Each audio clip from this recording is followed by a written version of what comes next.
Busker 909 here. Open G, GDG. I'd like to show you a different way of fingerpicking today.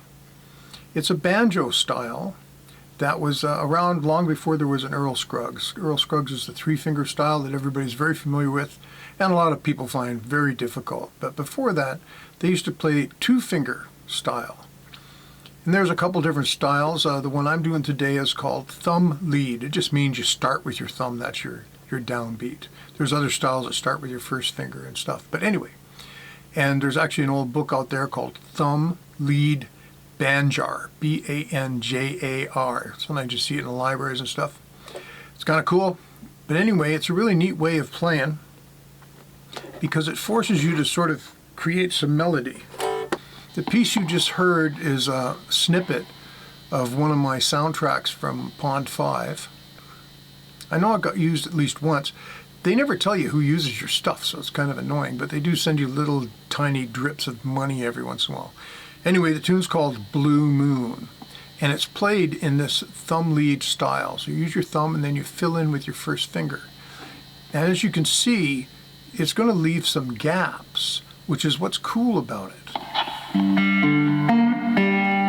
That's the first lick there. So it's thumb, then the highs on the low string, and then the high string and the middle string with your first finger, like that. So immediately has a different sound than you're used to hearing probably. And then we go hit a lead note, third fret, bend it a little bit, and then open. And then start the roll again, low string, high, middle, third fret on the middle, slide up the 5,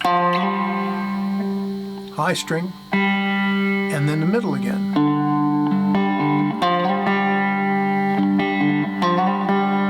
So it's like a roll, but it isn't steady all the way through. There's little melodic gaps.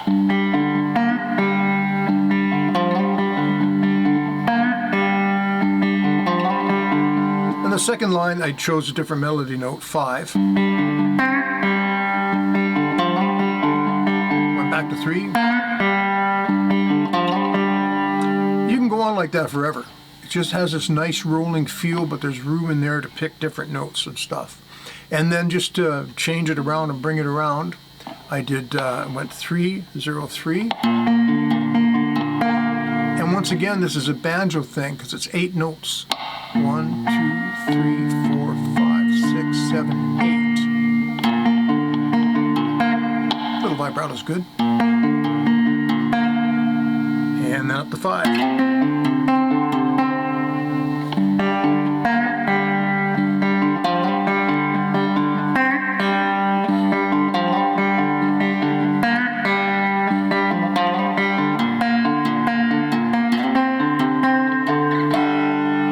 And of course you can add in anything you want, take it anywhere you want, just use it as a bed for the beginning of your jam or for the style, but certainly do your own thing with it, don't just do what I did. Oh, I should mention, this is a pretty neat sounding instrument I'm finding. Metal top, yeah, I've seen that before, but it has a metal back. This makes a big difference. It takes some of the tinniness away from it and thickens up the metallic tone. And it gives it a really nice, yes, I have some reverb on, but it really has its own reverb.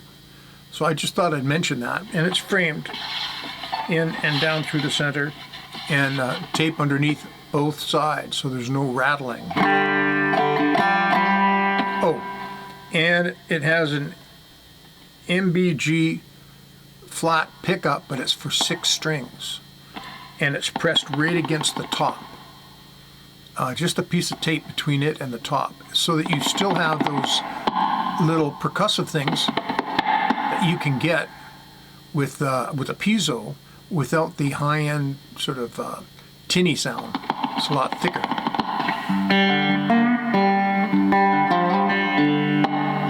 So you can add in effects, whenever you want. Thanks for watching. Have a great day. Bye.